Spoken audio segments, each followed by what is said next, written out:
A gente dá início aí com muita felicidade ao nosso dia de evento, né, organizado aí pelo LEGEL, pelo curso de Geografia, pelo Universidade Acadêmica de Geografia, evento que chama Formação do Professor de Geografia. Tem como programação agora pela manhã uma conferência da professora Núria Rank, que está vindo aí da USP nos prestigiar com a fala.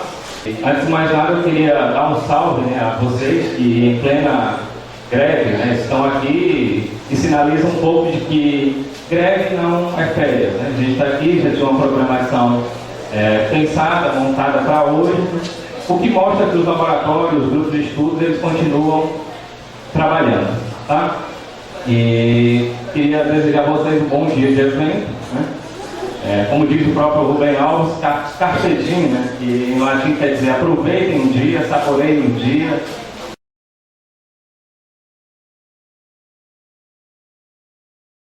A professora Núria, ela tem formação, graduação, mestrado e doutorado em Geografia, com ênfase aí na área de ensino de Geografia, formação do professor de Geografia, e trabalha com temas relacionados à educação, ao ensino, prática de ensino, multiculturalismo e educação. E aí eu já aproveito que ela chegou e chamo ela aqui para a mesa.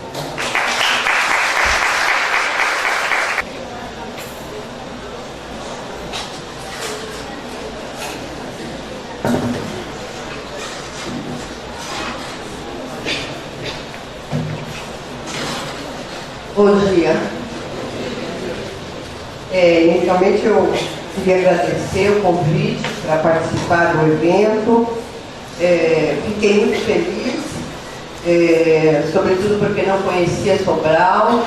Ainda não conheço, né? Cheguei ontem à noite, mas eu fiquei muito feliz em poder participar do evento com vocês.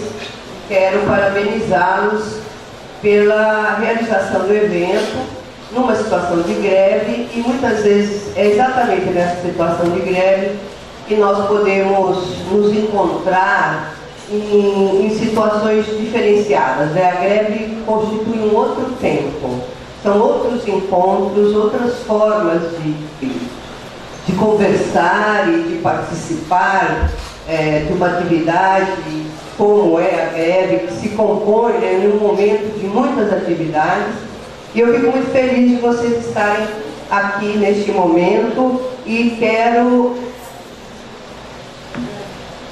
desejar a vocês muita sorte durante esse período, em defesa da escola pública, da universidade pública, né, contra o sucateamento mesmo da universidade. Nós fizemos lá na Universidade de São Paulo uma greve de 4 meses, foi muito difícil, mas felizmente nós conseguimos algumas das nossas reivindicações. Eu desejo muita sorte a vocês e espero que vocês façam de fato uma greve bastante importante e que vocês tenham atendidas as reivindicações.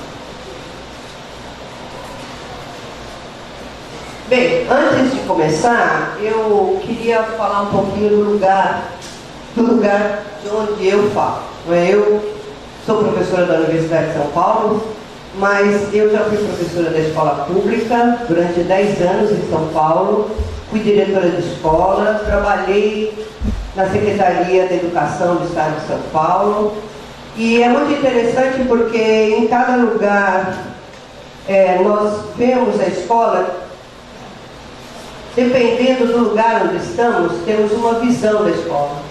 Então, eu fui aluna da escola pública, eu fui professora da escola pública, eu fui diretora, eu trabalhei na Secretaria de Educação, e em todos esses momentos eu tive um olhar diferente para a escola. Mas sempre atuei na escola pública e penso que a nossa defesa tem que ser sempre em defesa da escola pública em todos os níveis, inclusive no nível superior em que estamos, e que a situação parece-me bastante difícil. A própria Universidade de São Paulo tem sofrido uma série de ataques, digamos assim, né, da própria mídia. Acho que vocês tiveram a oportunidade de acompanhar algumas situações que acabaram acontecendo em São Paulo. E esse ataque da mídia, ao nosso ver, é uma afronta contra o ensino público. E, por exemplo, a Folha de São Paulo, que é um jornal importante, tem atacado sistematicamente a universidade e fazendo a defesa do ensino básico. E isto é muito triste, muito difícil de ser encarado, sobretudo com a população que temos uma dificuldade muito grande em pagar os estudos e muitas vezes pagando estudos de má qualidade.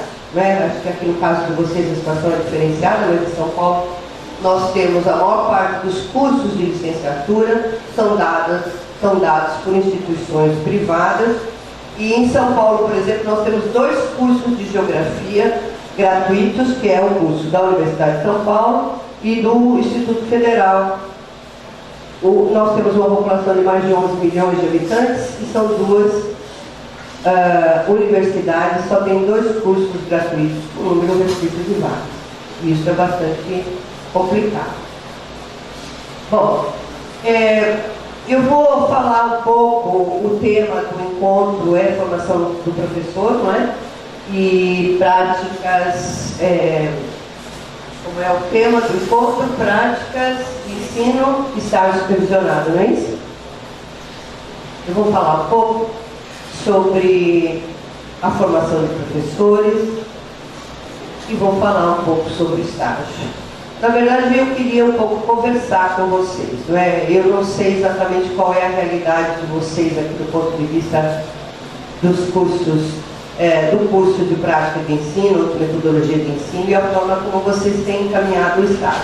Então, eu vou falar da minha experiência, né, da situação que eu tenho vivido, né, na Universidade de São Paulo e um pouco das leituras e reflexões acerca do estágio. E que esta discussão sobre o estágio não é uma discussão, não existe propriamente um consenso, acerca de como deve ser realizado o estágio, mas eu vou colocar algumas reflexões para vocês e depois nós poderemos fazer uma conversa que acho que pode ser bastante interessante, ok?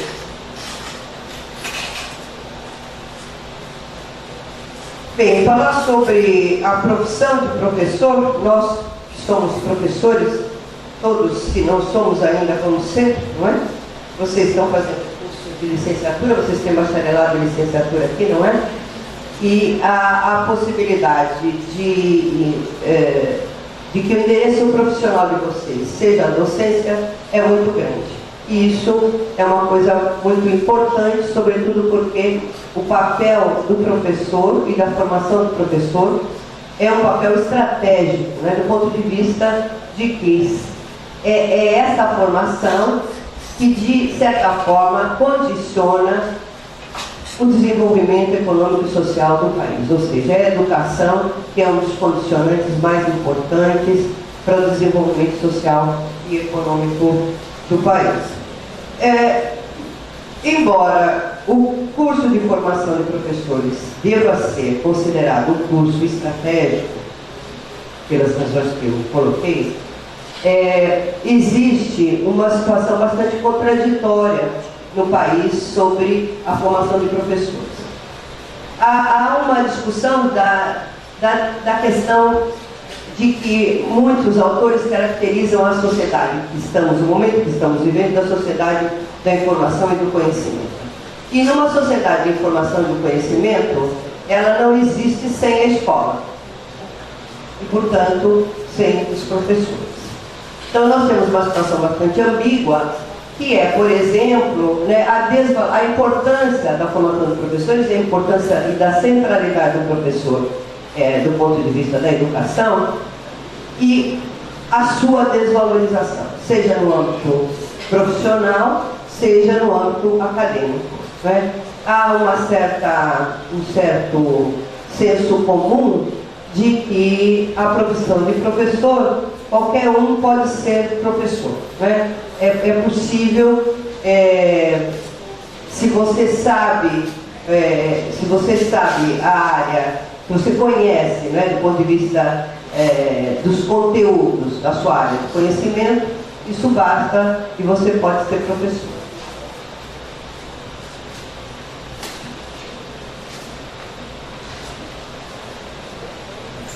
E isso é uma questão muito complicada. Ninguém nasce professor, não é? Nós nos formamos para ser professor. Então não basta saber os conteúdos para dar aula, né? Dar aula envolve uma série de conhecimentos e de reflexões que devem ser pautados nos cursos de formação. Ou seja, é importante e necessário a formação de professores em nível superior. Agora, dentro dessa ambiguidade que eu estava colocando,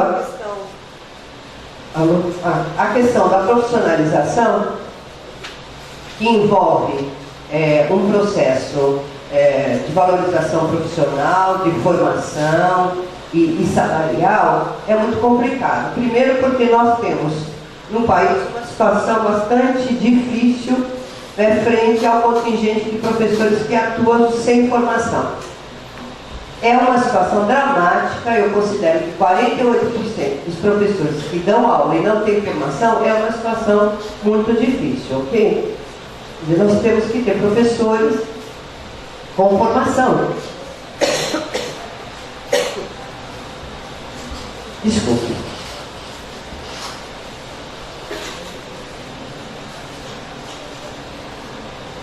Ou seja, quase 50% dos professores que estão na sala de aula não têm formação específica na área em que estão atuando.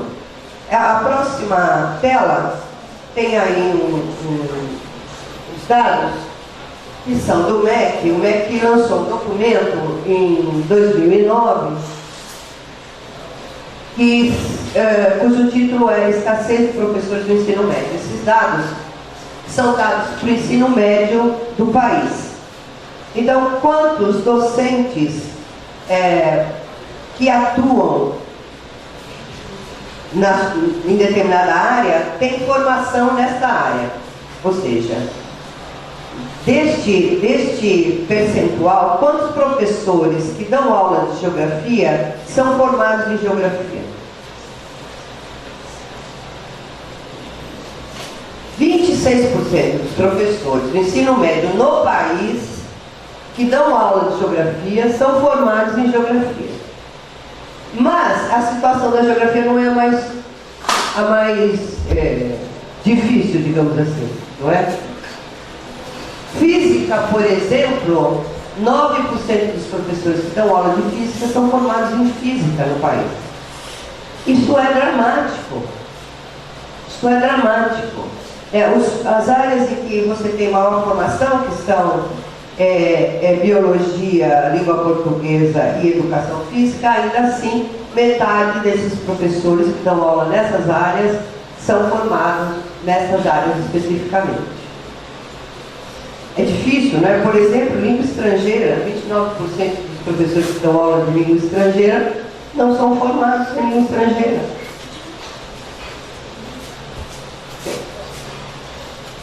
Quando o MEC divulgou este documento, uma das questões que estava posta era a questão de fortalecer os cursos de licenciatura a partir de algumas medidas emergenciais. Uma delas era a licenciatura não presencial. E isso é uma situação bastante complicada, né? Quando vemos essa situação, o governo propõe uma licenciaturas não presenciais ou cursos de licenciatura à distância. É muito complicado, não é? Mas, por outro lado, algumas outras iniciativas, como o PIBIT, por exemplo, não é? Que é o Programa Institucional de Bolsa de Administração à Docência, e, de alguma maneira, vem auxiliar e valorizar os cursos de licenciatura através dos projetos e subprojetos na área de licenciatura nas diferentes áreas do conhecimento. Eu mesmo tenho estou coordenando o projeto do PIBID de Geografia com o tema multiculturalismo lá em São Paulo. Bem, se nós temos essa situação difícil, né, do ponto de vista dos professores que estão atuando e não têm formação, por outro lado, os próprios cursos de licenciatura têm sido alvo já há algum tempo de muitas críticas e de um processo de revisão que vocês devem saber, começou no início de 2001, né, com as diretrizes curriculares nacionais de formação de professores em nível superior, e as diretrizes curriculares vão, de alguma maneira, promover algumas mudanças dos cursos de licenciatura. E junto com isso, quer dizer, toda a década de 90 e os anos 2000 foram um processo longo de discussão e reflexão acerca dos cursos de licenciatura. Nós temos muitas críticas em relação aos cursos de licenciatura. Algumas delas, eu estou colocando aí na tela, de que os currículos dos cursos, sobretudo dos cursos de licenciatura, e eu não sei aqui como é que vocês funcionam, vocês têm as matérias pedagógicas na Faculdade de Educação, como é? É junto. As disciplinas são aqui também no Departamento de Geografia, as disciplinas de Pedagogia. Bem, normalmente, porque lá em São Paulo, na Universidade de São Paulo, você tem o bacharelado, né, na Faculdade de Filosofia, no Departamento de Geografia, e o curso de licenciatura na Faculdade de Educação, os alunos vêm fazer as disciplinas, não é? E normalmente isso é uma situação chamada 3+1, eu não sei se vocês sabem, né, desde a década de 60, que se discutia que a licenciatura era um curso complementar ao curso de bacharelado, né, a partir das matérias pedagógicas. E que esse processo, chamado 3+1, porque eram 3 ou 4 anos de bacharelado, mais um ano de licenciatura, né? Então foi denominado curso 3+1, muito criticado, na medida em que as matérias de conteúdo não tinham muita ou quase nenhuma relação com as matérias pedagógicas. Né? E uma das críticas é essa, exatamente essa, um aglomerado de disciplinas isoladas, normalmente desvinculadas do campo de atuação profissional dos futuros professores. Por outro lado, uma outra crítica de que os cursos de formação de professores eram cursos extremamente teóricos, né? E também a formação de professores se fazia na prática e as teorias que eram trabalhadas nos cursos de licenciatura tinham muito pouca relação com a prática pedagógica que os professores iriam realizar a partir da sua formação. E nesse sentido, o curso não fundamentaria teoricamente a atuação do futuro profissional e não tomaria a prática como referência para a fundamentação teórica, ou seja, a escola, o interesse profissional, né, dos cursos de licenciatura em todas as áreas, não era muito referenciada do ponto de vista da formação do professor no âmbito mais teórico, né? E o vice-versa, ou seja, a teoria também não se aplicava muito na sua prática profissional. Os professores saíram da faculdade dizendo: eu não aprendi nada no curso de licenciatura. E aí, uma questão importante é esse modelo do curso de formação, e por isso eu gostaria que a gente discutisse isso ao final, porque eu não sei como é que ele se dá aqui. Eu estou falando um pouco da minha experiência, como é que os cursos têm funcionado e da minha experiência como professora de metodologia de ensino de geografia no curso superior e os problemas que nós temos enfrentado, que fazem parte um pouco disso aqui que eu estou colocando para vocês.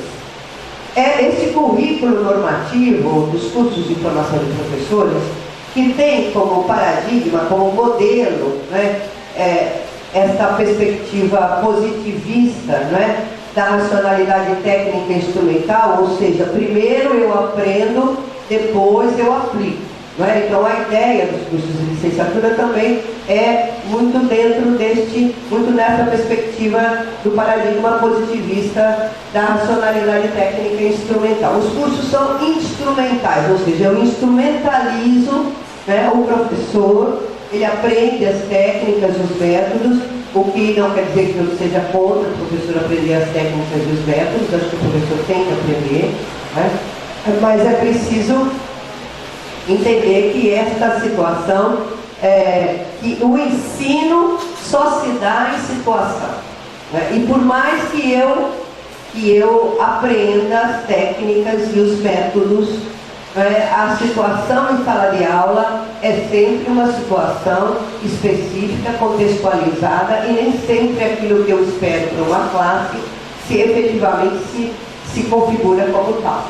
Então, é preciso saber um pouco isso. E a ideia é esta, né, que os cursos, as práticas de ensino ou as metodologias de ensino acabam por construir uma ideia de que é possível você ter situações de ensino muito parecidas e que essas situações podem ser resolvidas através da aplicação de métodos e técnicas. Isto não é necessariamente verdade, não é? E aí o estágio acaba reduzido à hora da prática, geralmente no final do curso, e aí o estágio é o momento, o estágio supervisionado, tal qual ele se configura nos cursos de licenciatura, são 400 horas, não é, de estágio que vocês têm que realizar, e normalmente o aluno vai para a escola nessa perspectiva de que agora é a hora da prática. Eu já aprendi as teorias no curso e agora eu vou direto para a escola praticar ou pôr em prática as teorias aprendidas no curso. E aí é muito interessante fazer uma distinção, né, entre ação e prática. Eu gosto muito dessa definição do Sacristã, e essa diferenciação entre o que é prática e o que é ação. E aí o Sacristã coloca essa questão de que a prática é sempre institucionalizada, né? São formas de educar que ocorrem em diferentes contextos institucionais e essas práticas constituem a cultura institucional, né? A forma como a instituição se desenvolve cotidianamente, né? Isso se chama prática. E a ação refere-se aos sujeitos, ou seja, a forma como, e aqui estamos falando especificamente dos professores, né? Seus modos de agir, de pensar, né, essa dimensão idiosincrática da formação ou da profissão do professor, né, seus conhecimentos, a forma como ele ensina, como ele se relaciona com os alunos, e essa ação se dá nas práticas institucionais. Então há uma diferença aí. E essa diferença ela é importante para a gente compreender um pouco o movimento que vem se estruturando já desde o final dos anos 90, que é um movimento que discute e revê o conceito de estágio. E aqui eu acho muito interessante pensar o estágio dessa maneira. Muitos autores têm discutido que o estágio não é uma atividade prática, ao contrário, o estágio é uma atividade eminentemente teórica. Por que o estágio é uma atividade teórica? E essa ideia é uma ideia que penso que merece a nossa reflexão. Quer dizer, os alunos vão para a escola não para praticar. Os alunos vão para a escola com um objetivo. com o objetivo de compreender e se apropriar da complexidade das práticas institucionais e das ações dos seus profissionais. Ou seja, os alunos vão para a escola para compreender a escola, para se apropriar da escola, nesse sentido da apropriação, no sentido do conhecimento da escola. O aluno vai para a escola para compreender e entender a complexidade da escola. E nesse sentido, o estágio é uma instrumentalização, no melhor sentido da instrumentalização, né, teórica, para uma futura prática e ação deste profissional. Eu acho muito interessante esta ideia, né, de estágio como um exercício de análise, interpretação e transformação da realidade à luz das teorias. É uma atividade teórica de conhecimento, fundamentação e intervenção na realidade. Então, acho que essa mudança na concepção conceitual do estágio é muito importante, sobretudo para nós professores, né, para os alunos, mas sobretudo para nós professores que damos aula de geografia nos cursos de licenciatura, entender, né, como é que o estágio é como uma atividade teórica, porque o aluno vai para a escola nessa perspectiva do entendimento e da compreensão e do desvendamento, né, da escola como instituição, que é o seu endereço profissional. É fundamental esta reflexão sobre isso. É porque isso, de alguma maneira, pode reconfigurar o estágio e pode rever o papel do estágio na formação dos professores. Nesse sentido, o estágio, ele é um campo de conhecimento, né? Muitos autores colocam o estágio como um campo de conhecimento. É uma atitude investigativa, é uma pesquisa, o estágio como pesquisa, né? E a pesquisa no estágio, tem um texto da Selma em que ela trabalha essa questão. Quer dizer, o estágio é um momento de investigação, de pesquisa, e é justamente este momento que é um momento privilegiado de articulação, entre teoria e prática, né? Porque quando você investiga, você de alguma maneira está articulando a teoria e a prática. Então, essa concepção de estágio se afasta da ideia do estágio como a parte prática do curso.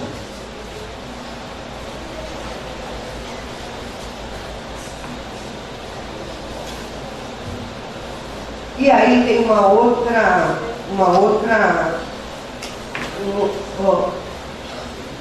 outro conceito que se articula a essa noção de estágio como campo teórico de conhecimento, que é a questão da praxis. E isso é muito... Tem um livro do Santos Vaz, que já acho que é um clássico, que ele chama-se Filosofia da Praxis, né, em que ele discute o que é a praxis e qual o seu valor do ponto de vista, né, da transformação da realidade. E a noção de praxis, sendo incorporada, né, e ancorada ao discurso do estágio como conhecimento e como atividade teórica, se coloca nessa perspectiva da instrumentalização da prática da praxis docente. Esta sim entendida como atividade de transformação da realidade. Então, na verdade, a ideia do estágio, né, essa perspectiva teórica e a teoria iluminando, né, essa praxis, que é exatamente a ação do professor na escola, que é esta ação que de fato é capaz de mudar e de transformar a realidade. Não é? Quer dizer, as teorias são importantes, mas é na ação que você muda, não é? E aí tem uma outra questão que vem sendo discutida já há algum tempo também, do ponto de vista dessa relação com o estágio e as práticas e a ação docente,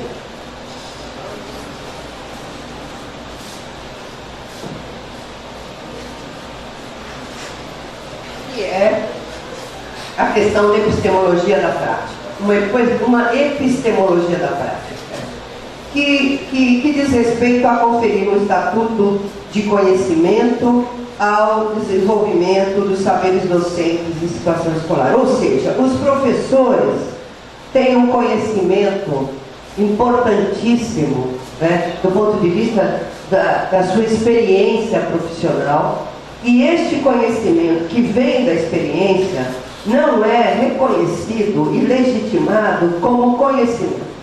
Então, a ideia de se construir, né, uma epistemologia da prática docente vem no sentido de valorizar essas experiências, dando-lhes estatuto de conhecimento, né? E isso é uma coisa muito importante, mais para frente eu vou colocar, mas já vou acenar nesse momento, a de que, normalmente, os professores da escola básica não veem muito valor nas pesquisas acadêmicas. E os professores da academia, muitas vezes, também não veem muito valor no saber da experiência dos professores da escola básica. Isso é uma situação muito ruim, né, para os dois lados, né, tanto para a universidade quanto para a escola básica. E é nessa perspectiva de superação desta situação é que vem esta possibilidade de se construir uma epistemologia da prática e conferir status de conhecimento aos saberes experienciais dos professores da escola básica. E o Sacristan coloca uma questão importante, né, de que a teoria e a prática são inseparáveis do plano da subjetividade do sujeito professor. Há sempre um diálogo, né, entre ação e teoria, né, entre aquilo que o professor detém como conhecimento e essa expressão na sua ação, que também orienta e fundamenta as suas teorias.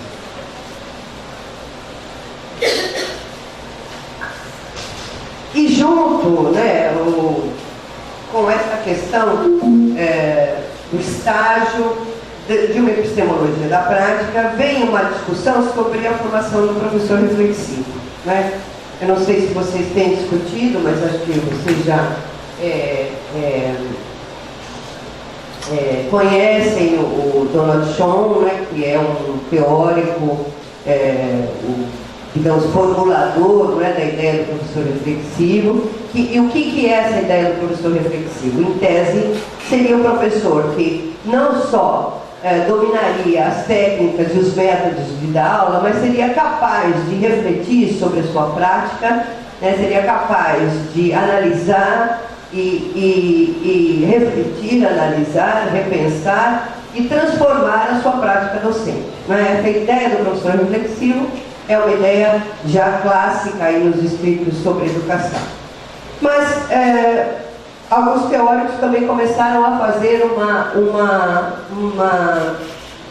a rever essa ideia do professor reflexivo, sobretudo pensando na superação essa ideia de que o professor pode refletir individualmente, né? Essa ideia do professor refletindo sozinho sobre suas práticas, essa ideia, né, do praticismo, como se o professor pudesse apenas refletir sobre a sua prática, estricto sensu falando. Então, as críticas que vêm, né, a essa ideia do professor reflexivo vão construir um novo referencial, ou um paradigma, digamos assim, do professor crítico reflexivo, né? Quer dizer, qualificando essa reflexão, ou seja, não basta o professor refletir para ele ser um profissional consequente, não é? Quer dizer, qual é o caráter, qual é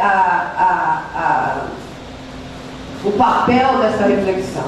Então, qualificar a reflexão não é qualquer reflexão, porque dependendo do tipo de reflexão, você pode, inclusive, valorizar práticas autoritárias, não é? Práticas que não são propriamente práticas mais consequentes do ponto de vista de uma prática progressista e crítica. Então, a questão de qualificar a reflexão, ou seja, como meio de redimensionar e ressignificar a prática.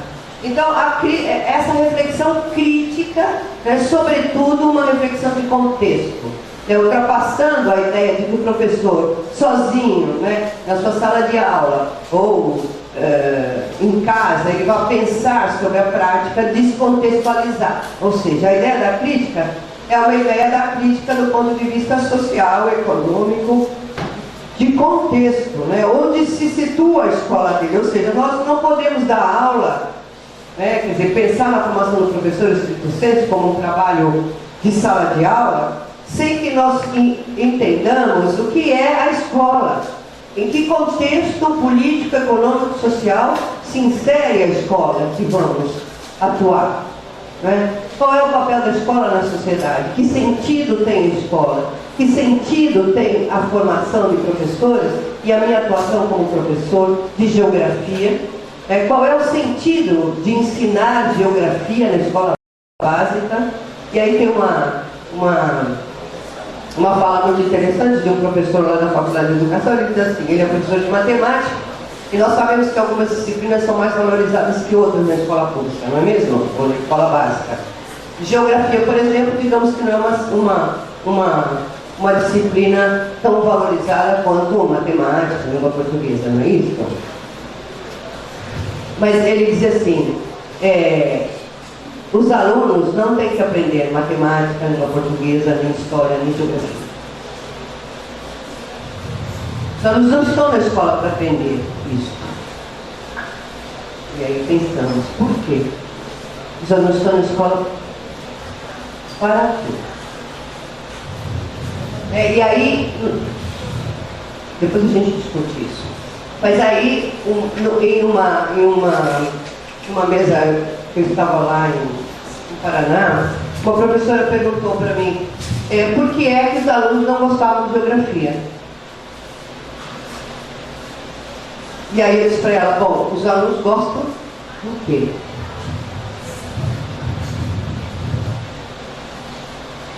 Aí disse, a educação física, não é? Claro, ninguém é bobo, né? A educação física é mais legal.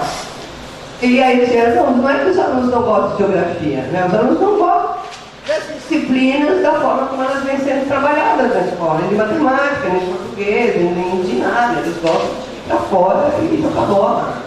E eu acho que é tudo de bom, eles jogam para fora e para fora. Ou seja, é preciso ressignificar o ensino dessas disciplinas, e aí, quando o professor Nilson da Faculdade de Ciências não tem que aprender História e Geografia, e nem Matemática, nem Língua Portuguesa, no sentido estrito sensu, né, desse ensino, é porque as disciplinas estão na escola não para que os alunos aprendam as disciplinas. As disciplinas são um pretexto para educar. O Gusdorf tem um livro que chama-se Professores para quê? E ele diz isso. As disciplinas são um pretexto para que possamos educar. O que não significa, obviamente, que nós estamos desconsiderando o papel dos conteúdos e a importância do acesso ao conhecimento dos alunos, mas esse conhecimento não pode ser um conhecimento. Os alunos não vão sair da escola sendo geógrafos, nem historiadores, nem matemáticos. Aliás, eles aprendem aritmética, não aprendem matemática. E aí, é preciso rever os conteúdos e a maneira como nós estamos trabalhando esses conteúdos na escola. Os conteúdos são meios, não são fins. Né? São meios para que o aluno compreenda o mundo, construa uma visão articulada e organizada do mundo. E nesse sentido, nós, professores de geografia, é tudo de bom ser professor de geografia, não é? Porque nós trabalhamos com uma disciplina tão incrivelmente interessante, né, que permite ao aluno compreender o mundo onde ele vive, isso, e compreender no mundo. O papel da geografia é este. Né? Agora, é como eu utilizo os conteúdos da geografia, da história, da matemática, da física e da química para o aluno compreender o mundo, e não para o aluno compreender a geografia, nem a matemática. Isso ele vai fazer depois.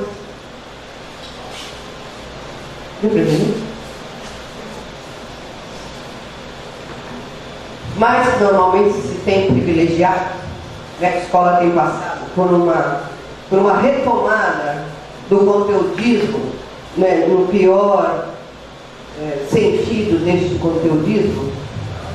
Eu não sei aqui, mas em São Paulo, a Secretaria da Educação do Estado de São Paulo fez uma cartilha, os professores chamam de cartilha, mas oficialmente chamado de cadernos,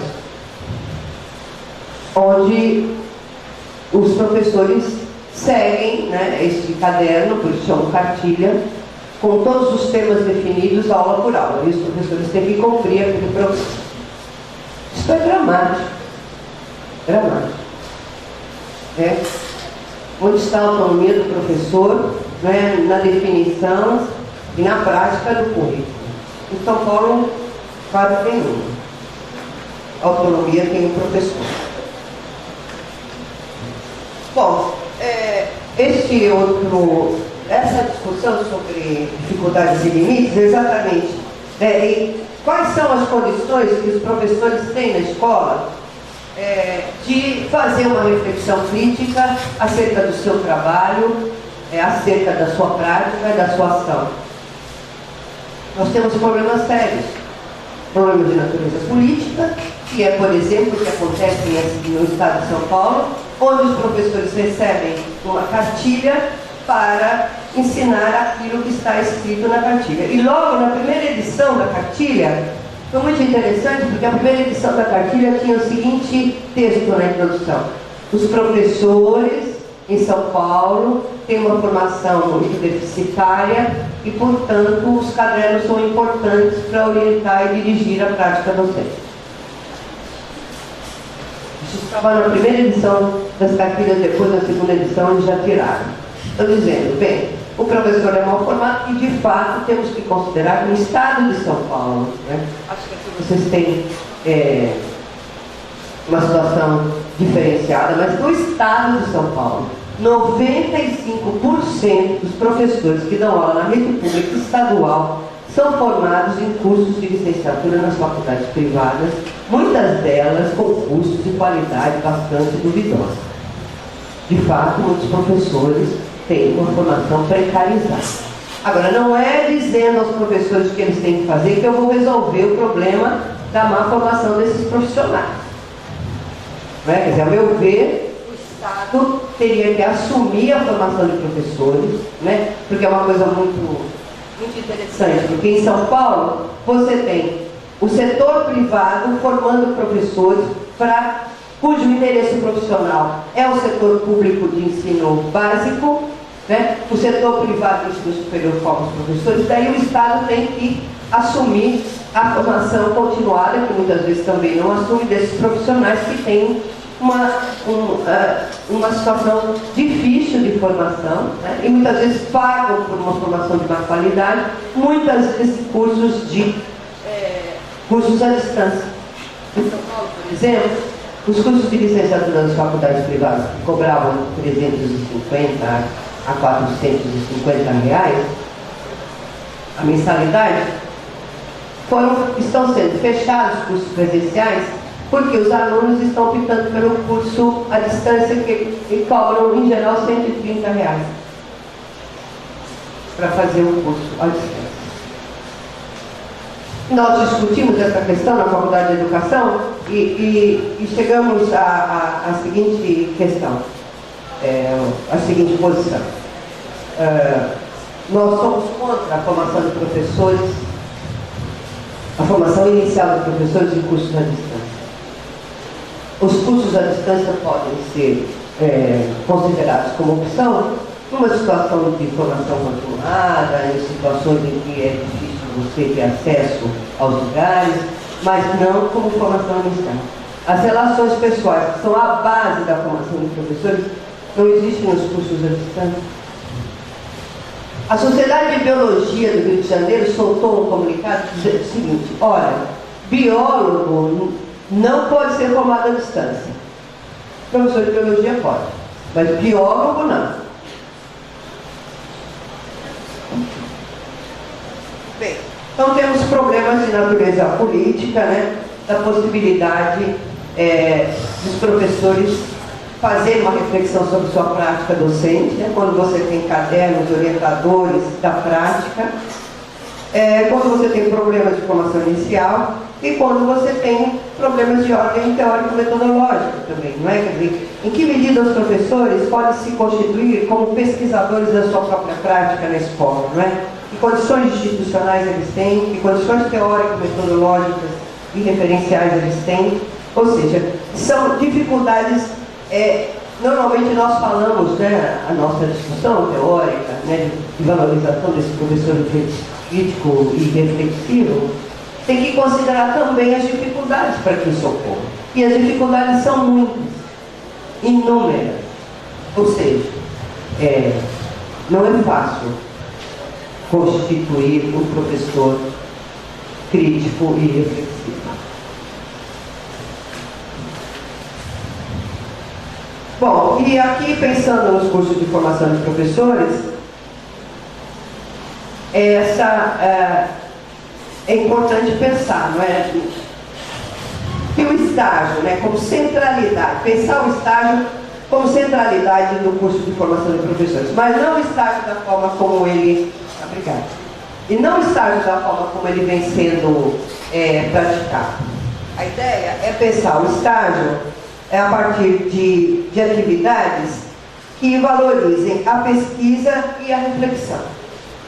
Então, eu tenho trabalhado mais ou menos, vou falar rapidamente da minha experiência com os meus alunos. Infelizmente, a Universidade de São Paulo não é referência para os estágios. Eu acho que tem muitas universidades que têm experiências incríveis, muito interessantes sobre o estágio. Agora, nós, na Universidade de São Paulo, temos um problema seríssimo, que são o número de alunos que temos por turno. Temos 60, 70 alunos em cursos de metodologia. Então é muito difícil você orientar e acompanhar, supervisionar os estágios. Mas a gente faz um pouco das tripas de coração, como é de praxe aos professores, não é? Que é trabalhar com temáticas. Né? Os alunos trabalham, os alunos discutem algumas temáticas, abordam alguns assuntos que eles vão acompanhar, que eles vão observar, vão acompanhar, vão pesquisar e vão participar na escola. Não é? Então, são inúmeros assuntos, desde a própria sala de aula, não é? Desde reuniões pedagógicas, conselhos de classe, projetos na escola.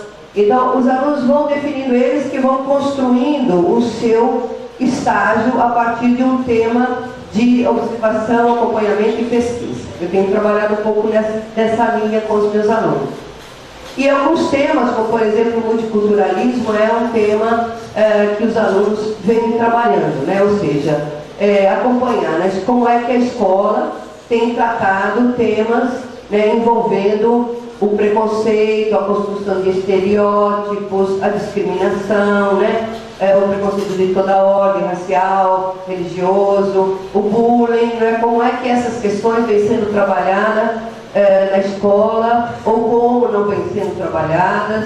Enfim, isso é uma temática, um recorte importante também dos estágios.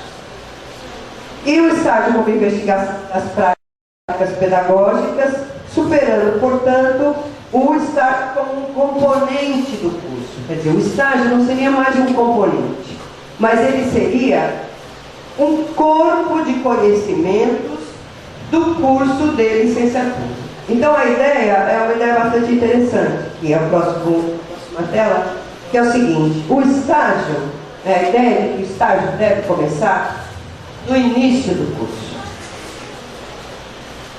E aí é uma coisa muito interessante, porque quando nós colocamos o estágio no final do curso, é aquela ideia da racionalidade técnica. Bem, primeiro nós vamos aprender, depois nós vamos aplicar. Mas não se trata disso.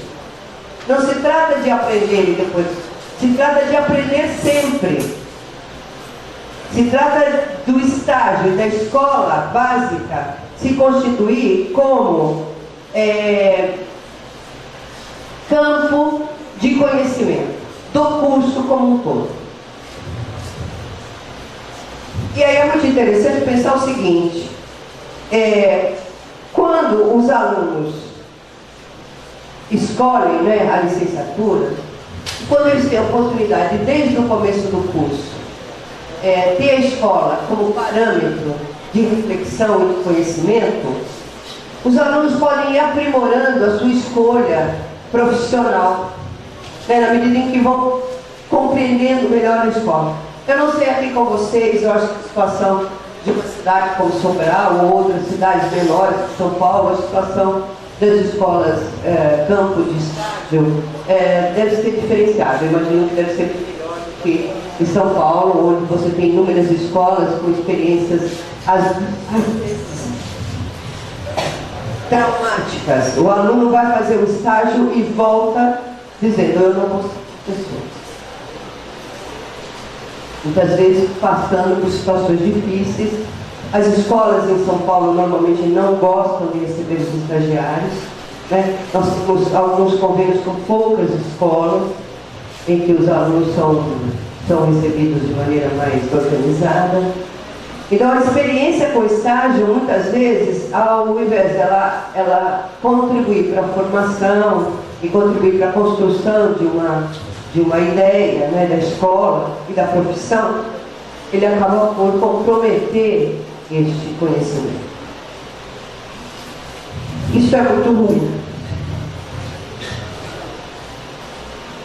E essa ideia de que você tem o estágio desde o começo do curso, e aí as horas de estágio, isso é muito importante. Eu não sei como é aqui com vocês, mas lá na Faculdade de Educação, nós temos 300 horas de estágio. Na verdade são 400, mas 100 horas ficam para os institutos e faculdades, né? Então a Geografia tem 100 horas para fazer o estágio, e lá na Faculdade de Educação nós temos 300, que totaliza 400 horas. Bem, das 300 horas do curso de licenciatura, 240 horas são do curso de Metodologia de Ensino e Geografia. Todas as metodologias.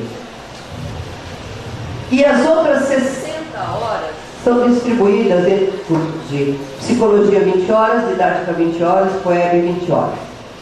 Aqui é mais ou menos assim? Não? Mais horas para as outras disciplinas. Metodologia, vocês têm quantas horas?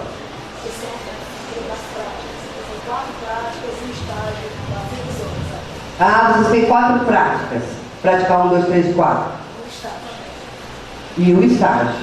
E a prática são as 400 horas. Tem para cada um? Tem para cada um. Bom, é o seguinte. Na minha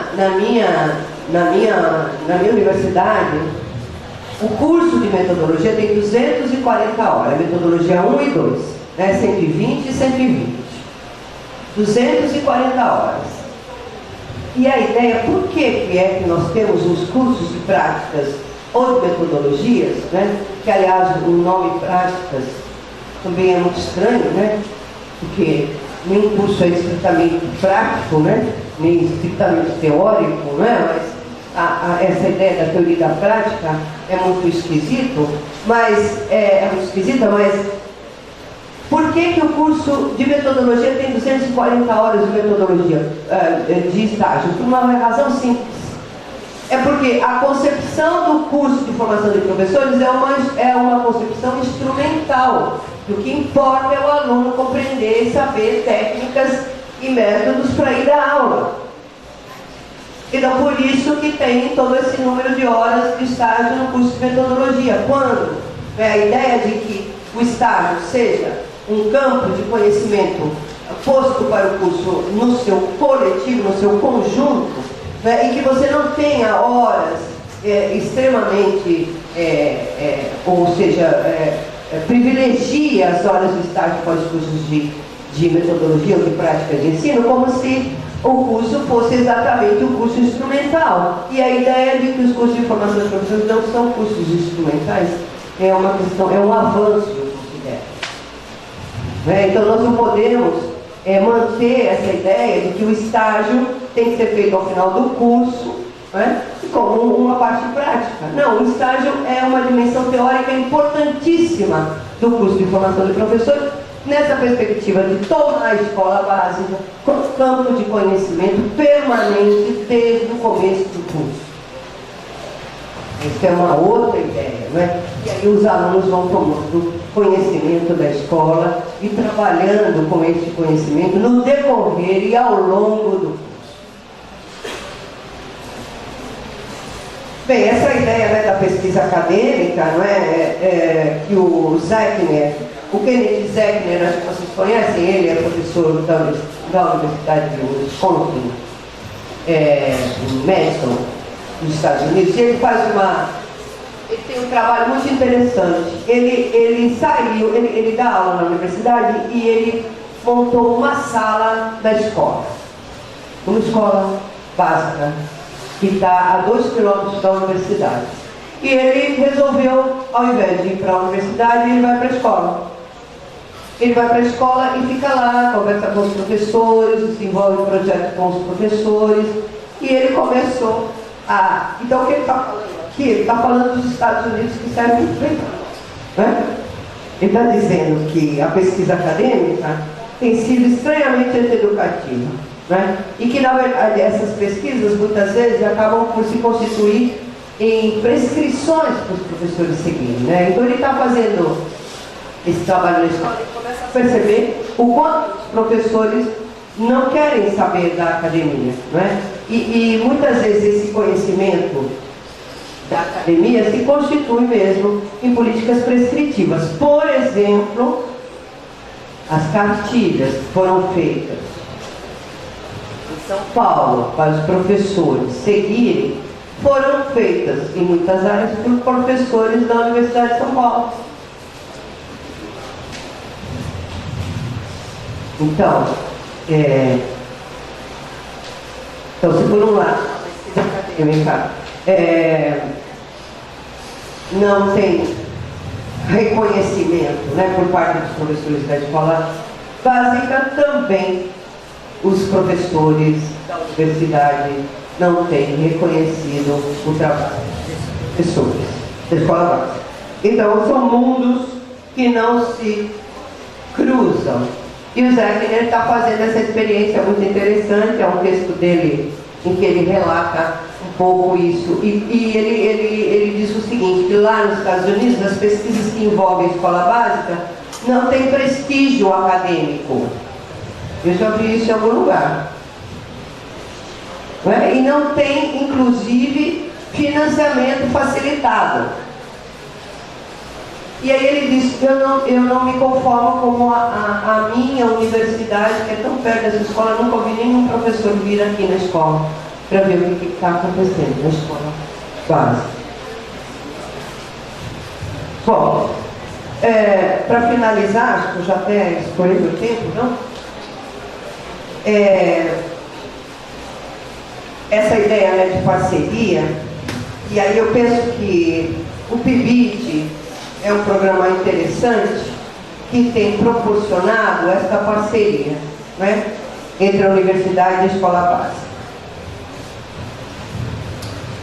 Ocorre que o PIBID é um programa importante que produz esse trabalho colaborativo entre a universidade e a escola básica, e eu tenho desenvolvido esse projeto de geografia do PIBID lá na universidade,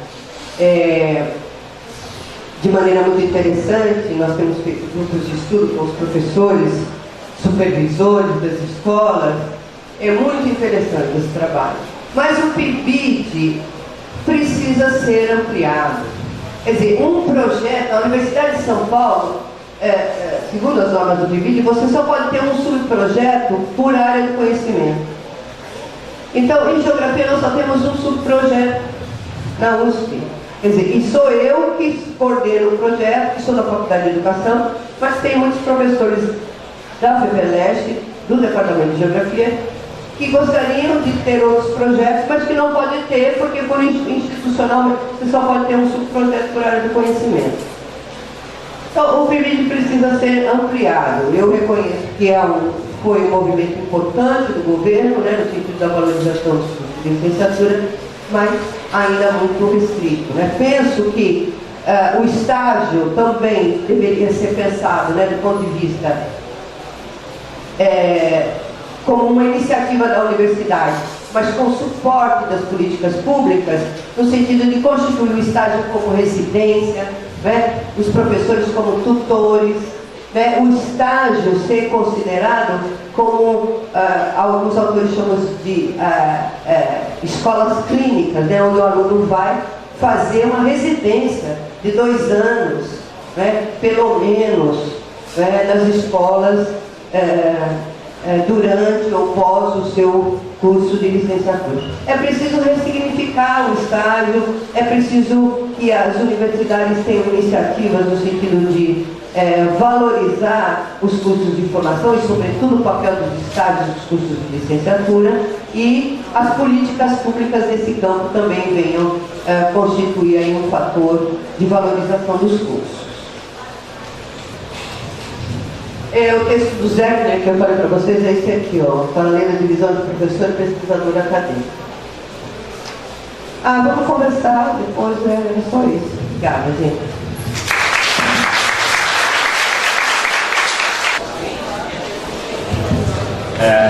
Gostaria de agradecer a professora Júlia pela fala, né?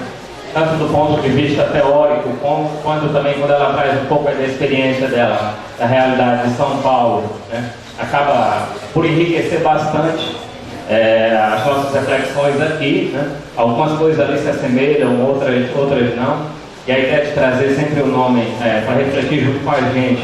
Formação do professor de geografia, estágio supervisionado, vem nesse sentido mesmo, para que a gente conheça outras realidades, né? E possamos aí enriquecer o nosso debate, a nossa reflexão, né? No sentido de buscar trilhar novos caminhos. A professora está numa conferência, está sozinha na mesa, mas ela está querendo conversar. A gente abre assim então uma rodada, 2, 3, até quando o tempo permitir. Então a gente abre aí para a rodada de debate. Quem quiser já pode se inscrever. Faz uma rodada de 3, tá bom, professora? Então tá bom. Inicialmente eu gostaria de parabenizar a Núria, né, por instigar uma imensidão de temas e de questões acerca da formação do professor. Dizer que algumas coisas realmente se assemelham, mas a nossa matriz curricular é bem diferente da matriz curricular do curso de Geografia da USP, até porque a USP ela tem uma capacidade de se revelar, né, que é incrível. Por exemplo, eu gostaria de perguntar um pouco a sua opinião. As diretrizes curriculares pós-2002 veio em cheio mudar, reformular toda a matriz curricular e a concepção de formação do professor. Então, finalmente, a gente incorpora, desde o início da formação, a ideia de que nós estamos formando bacharel ou estamos formando licenciado. E aí eu queria ouvir um pouco a sua opinião, porque me parece que na USP não se aderiu a essa proposta, né? Você continua formando o professor e bacharel ao mesmo tempo e continua dentro dessa lógica, né, que você mesmo colocou aqui como uma lógica que acaba sendo tecnicista, né? Aquela ideia de que primeiro você vai dar todo um conteúdo específico e depois vem então os estágios supervisionados e as disciplinas de prática.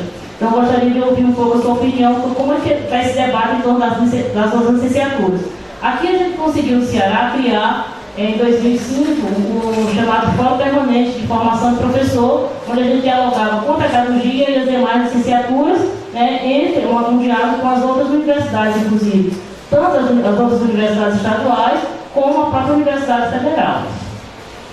E gostaria assim, que você trouxesse também uma discussão que eu tenho feito na minha disciplina de prática 2, né, não estou ministrando nesse semestre, acho que um ano eu estou ministrando essa disciplina, mas é a questão da pesquisa na formação do professor, né?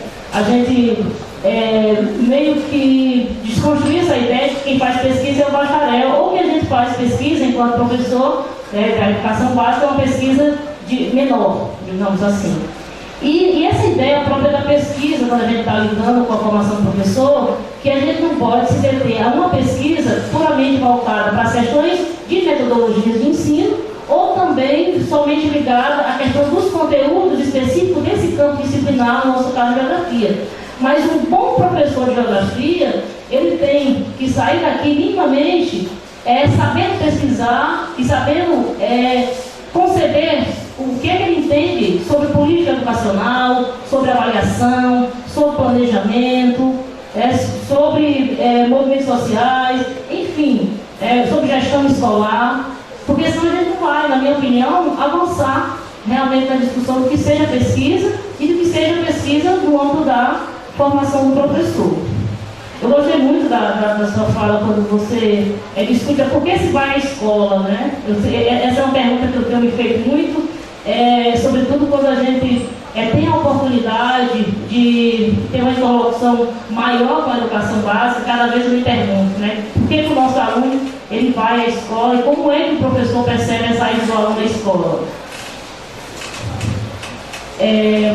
Você falou da importância do PIBID, né? Me parece assim, ao mesmo tempo que eu vejo o PIBID, o Programa Institucional Voltado à Iniciação à Docência, como um avanço, ao mesmo tempo me parece que sacrifica também outros programas que ajudam enormemente na formação também dos nossos graduandos, como o PET. Desde que o PIBID foi criado, que a gente não tem que editar mais para a criação de novos programas de treinamento. Então, tem sido sacrificado. Então, acho que venha o PIBID, mas que ele consiga conviver com o PIBIC, que ele consiga conviver com outros programas que são importantes no que diz respeito à formação do professor. A gente tem realmente que brigar, a geografia teve 2 vezes aprovado sobre o projeto, a gente teve 2 subprojetos aprovados na geografia e nesse momento nós estamos sem o PIBIC, mas a experiência, com certeza, é exitosa, mas ela tem que ser ampliada. Eu acho que para a gente não incorrer naquele equívoco, assim, a gente vai lá no espaço da escola, acaba selecionando 15 alunos e aqueles alunos ali vão ser os iluminados. Eu não sei até que ponto a gente consegue fazer um trabalho que consiga ter uma repercussão maior. Então, eu acho assim, na sua opinião, quais são assim, as possibilidades da gente realmente fortalecer o diálogo com outros programas de outras instituições para que a gente engrosse as fileiras para conseguir a ampliação realmente do PIBID nas nossas instituições. Lembrando que é um programa importante, que tem que ser ampliado, mas também não perder de vista os demais programas. Bom, seriam essas minhas questões iniciais.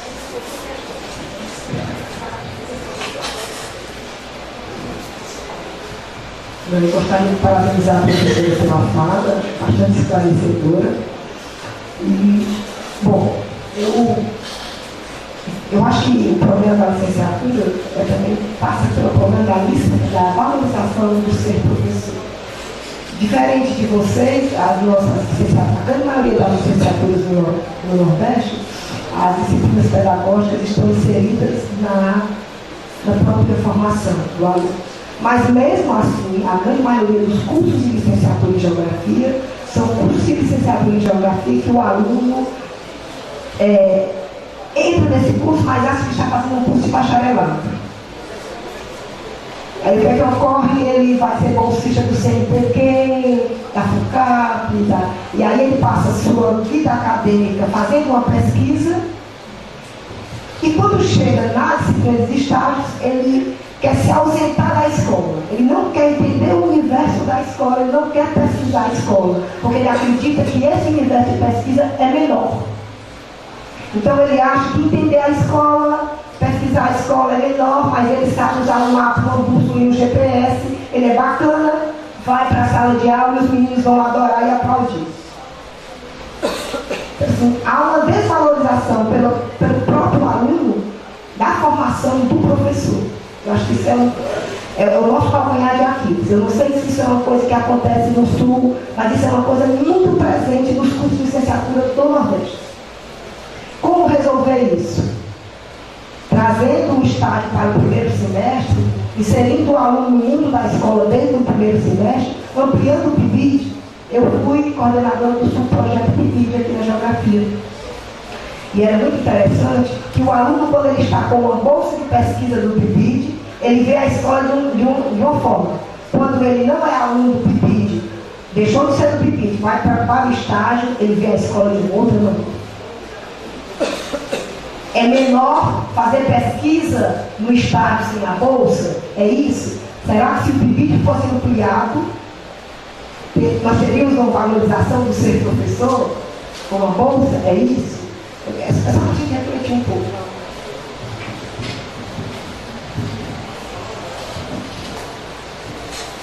Alguém mais?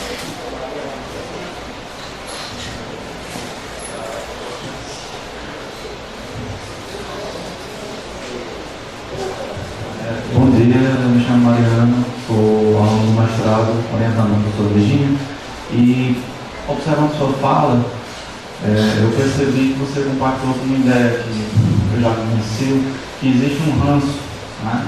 Uma espécie de disputa entre os profissionais da academia e os profissionais do ensino básico, né? Salvo as raras exceções, não há um diálogo, né? E levando em conta também a pouca abrangência do PIBID, não enquanto ideia, mas do fato de só ter um projeto horário, quais seriam outros caminhos para se ampliar essa discussão e essa interação entre o ensino básico e a academia? Queria agradecer as questões, e é sempre mais uma oportunidade para a gente aprofundar um pouco algumas questões, não é? Então, primeiro eu queria responder, vou tentar fazer uma resposta de conjunto, né? Mas a questão do programa de formação de professores da USP, né, que a professora Virgínia perguntou, nós fizemos um esforço muito grande, né, para que os cursos de bacharelado se integrassem, né, as matérias pedagógicas pudessem estar integradas aos cursos inicialmente de bacharelado. E se integrar, né, como um curso único, uma coisa que acabou ficando meio esquizofrênica, não é? Lá na universidade, porque você tem o bacharelado onde foram incorporadas algumas disciplinas, como elaboração de material didático, né, lá na geografia. Uma introdução à metodologia de ensino lá na geografia. E aí 100 horas de estágio lá na geografia e 300 horas lá na faculdade de educação. E assim as faculdades e institutos que mantêm curso de licenciatura, né? Por exemplo, na universidade a matemática tem curso de licenciatura e bacharelado com entradas diferentes, a física tem também, a química tem também. O restante são os de bacharelado e depois vão fazer as disciplinas pedagógicas na faculdade de educação. É muito ruim isso, muito ruim, né? Quer dizer, por mais que nós tenhamos nos esforçados para tentar articular, não é, o bacharelado e a licenciatura, nós ainda temos muitos obstáculos a serem transpostos e a universidade tem uma cultura, não é, e aí já tentando responder um pouco essa questão da desvalorização dos professores e da escola, eu acho que isso é uma cultura que está estabelecida no país, não é? É uma coisa muito estranha, não é? Porque há uma desvalorização da profissão. Por mais que se valorize o conhecimento, não é?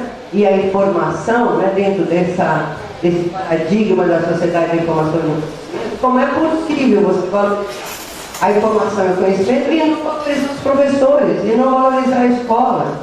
Quer dizer, nós vivemos um mundo do discurso, práticas muito contraditórias e a própria universidade, na própria universidade você tem discursos, né, que desvalorizam a profissão docente. Porque isso é muito estranho, né, para não encontrar uma palavra melhor, porque na universidade nós somos contratados para sermos professores. Nós somos professores. A centralidade da universidade é a profissão de professor, não é a profissão de pesquisador. A centralidade da universidade é o ensino, não é a pesquisa. É e não é. Por isso a universidade é meio esquizofrênica, não é? Porque é uma coisa muito estranha isso. Então, os próprios alunos vão sendo formados num clima, né, que desvaloriza a profissão docente. Então, muitos alunos vão fazer a licenciatura pensando em ser geógrafo, não é? Quer dizer, a licenciatura acaba sendo como uma segunda opção. E se isso se constitui numa cultura, é preciso desconstruir essa cultura, né, de desvalorização docente. Mas isso é um processo longo, né, e difícil, né, porque envolve não só a nossa ação, né, como profissionais de educação, mas envolve também toda uma política pública no sentido da profissionalização dos professores, né, do seu reconhecimento como profissional, valorização salarial, de plano de carreira, de trabalho. Quer dizer, há um conjunto de situações que envolvem a valorização desse profissional. E a questão da pesquisa, né, que em tese deveria ser a pesquisa como princípio cognitivo, eu acho que a gente tende a considerar a pesquisa nessa visão estrito sensu, a pesquisa acadêmica. A pesquisa é um princípio, né, um princípio cognitivo. E nesse sentido, a pesquisa e pensar o professor, sobretudo um professor da escola básica, como profissional intelectual em formação, ele necessita da pesquisa como um princípio para a sua própria formação. Né? Quer dizer, a ideia da pesquisa como princípio cognitivo é uma ideia que tenta ultrapassar essa dicotomia, essa separação de que quem pesquisa é o pesquisador estrito sensu acadêmico, né? E o professor da escola básica não seria um pesquisador. Quer dizer, ampliar a ideia de pesquisa, né, como princípio de conhecimento, me parece muito interessante. E além disso, se você confere no estatuto epistemológico a pesquisa da prática, né, que o professor estabelece na escola, claro que sempre dentro de um contexto, né, porque essa prática não é uma prática estrito sensu, praticismo, né, ou individualismo, né, mas essa prática contextualizada é importante, e acho que isso é um fator de valorização da profissão, né? Você constitui a pesquisa como um princípio formativo para os professores. Acho que o PIBID é muito interessante, porque a USP, nós entramos no PIBID há 2 anos. Como a USP não participava do ENAD, né, avaliação dos cursos, o MEC não liberava nenhum projeto, nenhum programa para a Universidade de São Paulo. Eles são chatos, viu? Aí, o que aconteceu?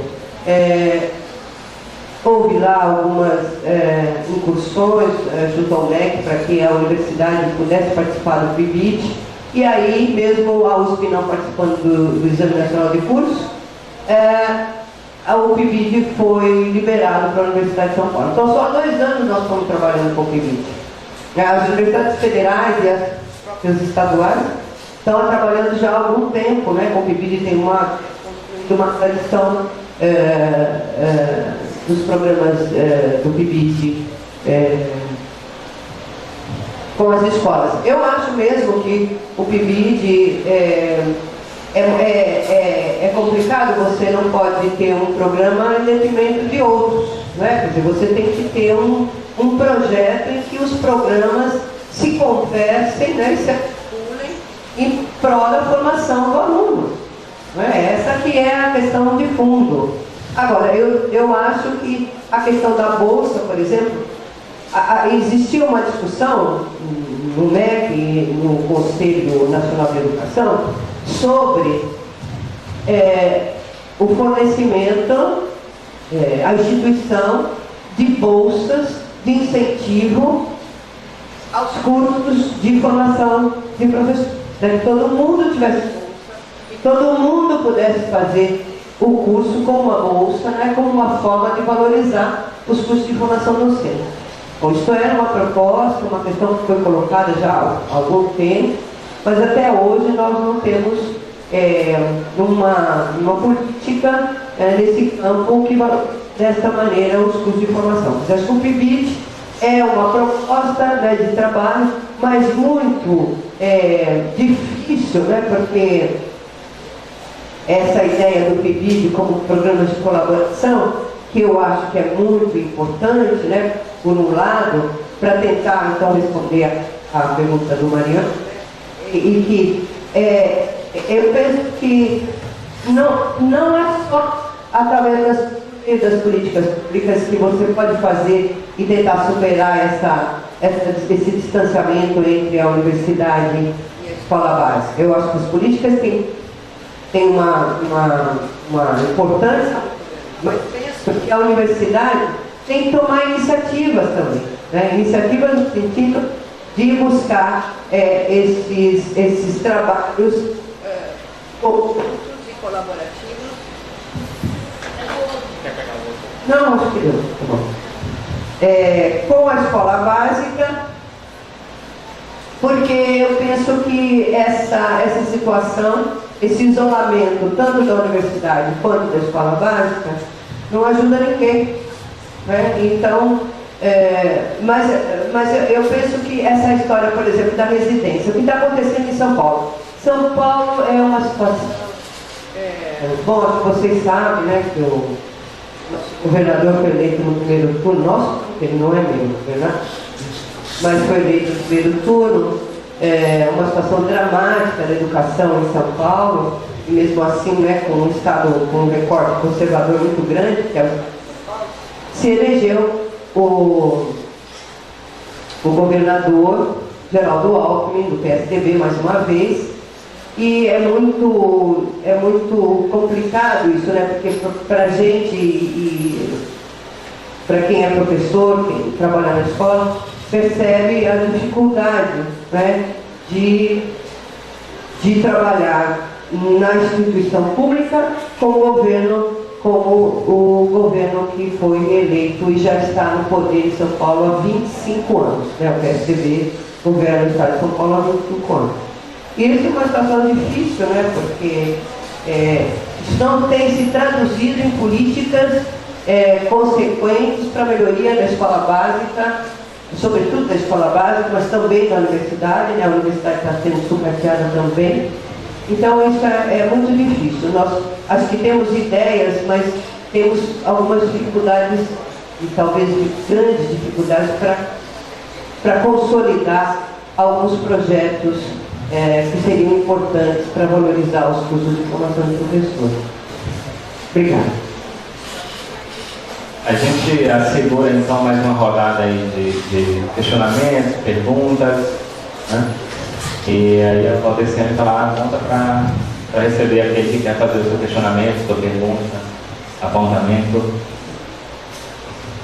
Bom dia a todos, bom dia professora, é um prazer estar presente nessa palestra, ouvi-la e conhecê-la, com certeza. Bom, eu não sei se as minhas angústias ou questionamentos você conseguirá refletir sobre eles. Eu não sei também se no estado de São Paulo existe escolas profissionais de tempo integral.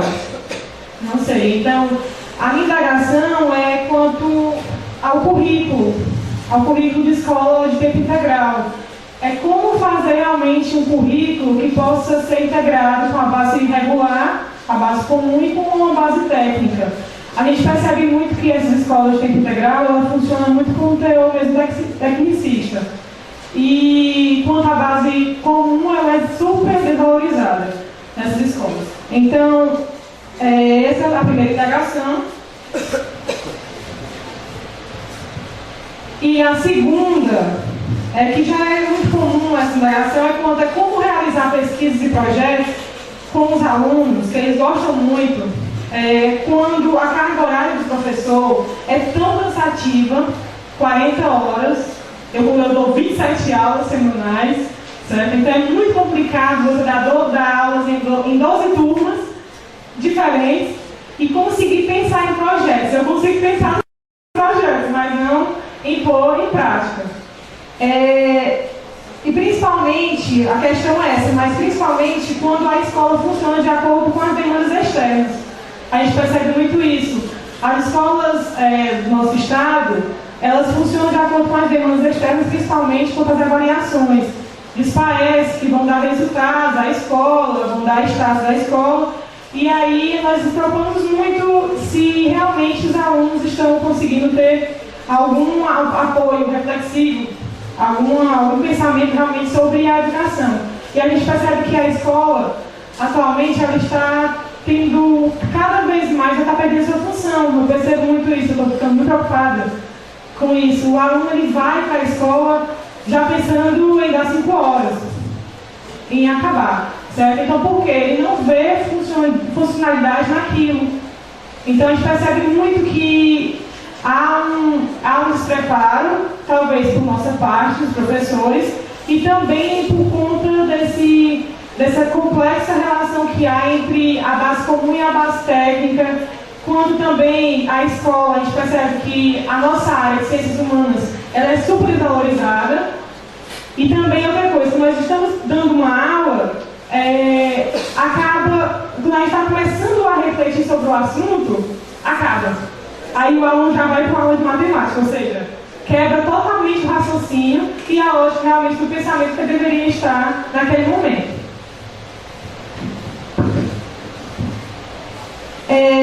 Uma outra questão, ontem eu estava assistindo uma palestra da professora Viviane Mosé, filósofa, e ela disse que a escola ela deve ser um espaço de reflexão e pensamento, ao invés de ser meramente um espaço de alienação, de fragmentação e segmentação do conhecimento. Eu queria saber o que você pensa também sobre esse assunto, certo?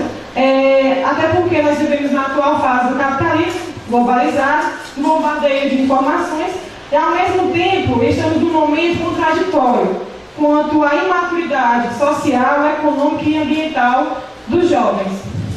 Certo? Essas são as minhas indagações. Obrigada. Parabéns pela fala. Outra palestra, obrigado. Alguém mais, gente? Charles.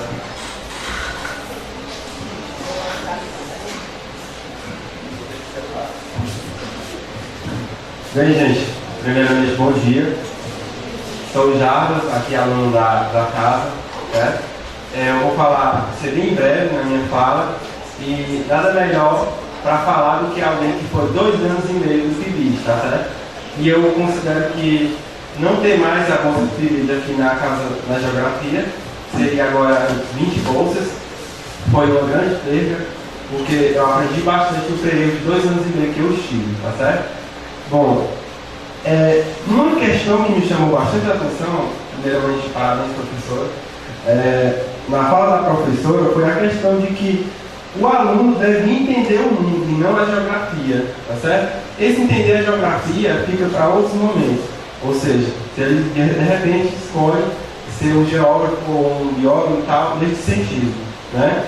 Esse tempo todo que eu passei no PIBID, eu percebi uma grande dificuldade de aprender esta forma. É claro que não uma receita, mas esta maneira de me portar na sala de aula, de modo que faça com que o aluno entenda o mundo, que faça com que ele reflita sobre o seu cotidiano, sobre os passos que ele dá diariamente da escola à casa e da casa à escola, tá certo? E aí outra questão que eu também coloco é a questão da formação rápida, da formação à distância, que hoje você vê em várias esquinas aqui em Sobral, inclusive tem faculdades formando à distância, que você tem um encontro semanal, né? E esse professor, ele já está na escola, e ele está dizendo que ele dá geografia melhor do que o professor que estudou 4 anos, 5 anos, para dar aula de geografia e para fazer esse aluno entender o mundo. Não para fazer, mas para contribuir, porque o professor não tem uma forma, né? Assim mesmo que a gente fala para ele. Né? Então eu gostaria de saber a sua postura sobre esses 2 profissionais que estão sendo formados na academia, integralmente, diariamente, inclusive ligado a programas como o TED, o PIBID e outros programas, e o outro profissional está sendo formado por uma formação ligeira e ele está dizendo que dá aula, ou melhor, ele consegue formar esse aluno para a vida melhor do que esse professor que está integrado. Obrigado. Bom dia, professora Vani, né? Massa Feio, e assim, parabenizar a fala da professora Núbia, e assim, a angústia que se colocam hoje, enquanto professor de escola básica, minha gente, é saber qual é o papel desse profissional hoje. Nós sabemos que nós vivemos uma realidade, como já foi colocado, difícil, né? O público que vai para as escolas básicas, qual é o aluno que vai para a escola básica? Qual é o perfil do meu aluno? Né? Então, qual é o perfil do professor que vai receber esse aluno? Qual a formação do professor? É muito complicado quando a gente chega na escola básica hoje, se ensino fundamental ou médio, e a gente pega turmas de 40, 50, às vezes 55 alunos, para a gente conseguir lidar. Então, qual é o papel da formação do professor hoje? Né? E aí eu pergunto, esse profissional que vai para a sala de aula hoje, ele é só o mero professor que vai dar sua aula de geografia? Como é que eu vou trabalhar um tema cartografia com o meu aluno se ele está com N problemas? O pai está preso, o irmão também, a irmã é drogada, ele está na casa de um parente.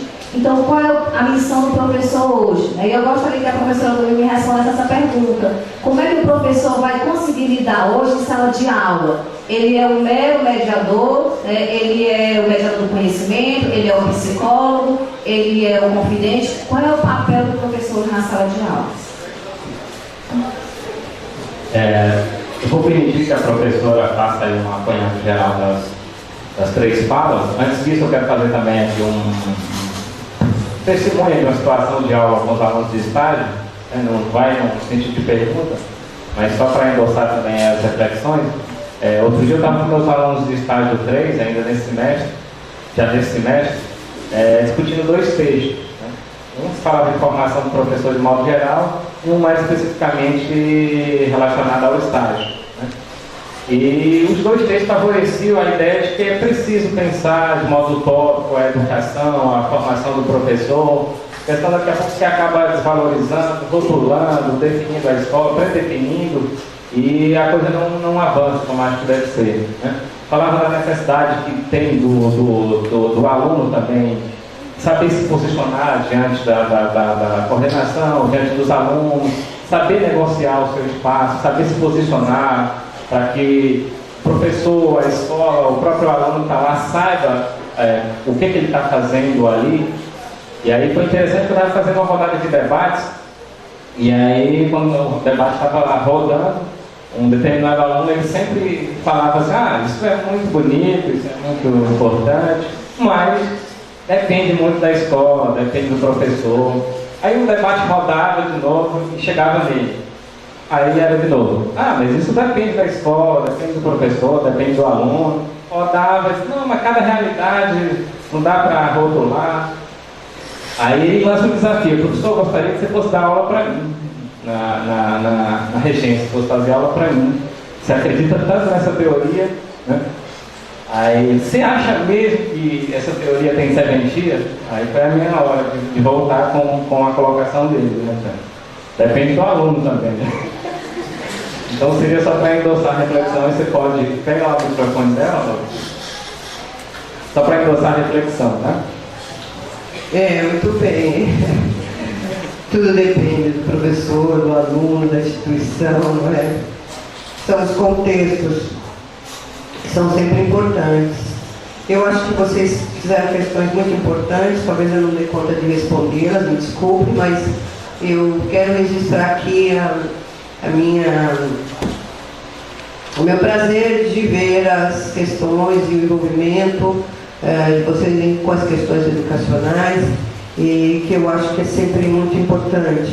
Mas tem um texto do Antônio Novoa, eu agora não vou lembrar o nome, mas ele está falando um pouco disso, de uma série de atividades que tanto a escola como o professor têm assumido ultimamente. Ele chama de um transbordamento da escola, com tantas atividades, com tantas ações, com tantas funções que o professor tem que ter. Esse transbordamento acaba por impedir que os professores tenham momentos para pensar sobre os fins da educação, né? Que alguém perguntou, o que o professor está fazendo na escola, o que o aluno está fazendo na escola. A discussão sobre os fins da educação, sobre por que eu estou dando aula, por que os alunos estão na escola, essa é uma reflexão importantíssima que o professor não tem dado conta de fazer por conta de todas as atividades que ele tem que acabar fazendo. E ontem eu estava vendo no Facebook, o Facebook é uma rede social interessante, né? Mudou o perfil do Facebook hoje. Só quem está no Facebook são pessoas com mais de 30 anos, né? Parece que a juventude saiu, está indo para outros lugares. Mas no Facebook tinha uma coisa interessante ontem. O Tribunal Regional do Trabalho concedeu uma liminar a favor de um professor pedindo horas extras, porque ele tinha corrigido não sei quantas provas, preparado não sei quantas aulas, e ele pediu hora extra e ele ganhou. Não é interessante? É porque até agora o professor faz tudo isso, mas não ganha hora extra, não é? Pensei comigo, bom, quem sabe agora vamos pensar, né, em pagar melhor o professor por conta de tantas tarefas que ele tem para fazer. E aí eu fico pensando que nós somos professores, é difícil ter um fim de semana, né? Às vezes eu estou em casa, meu vizinho está fazendo churrasco e eu estou lá trabalhando, fico pensando, puxa vida, não queria ser professora, agora poder estar fazendo churrasco, estou aqui, não é? Mas é uma contradição também, né? A gente adora ser professor, não é isso? Obrigada, gente. Desculpa.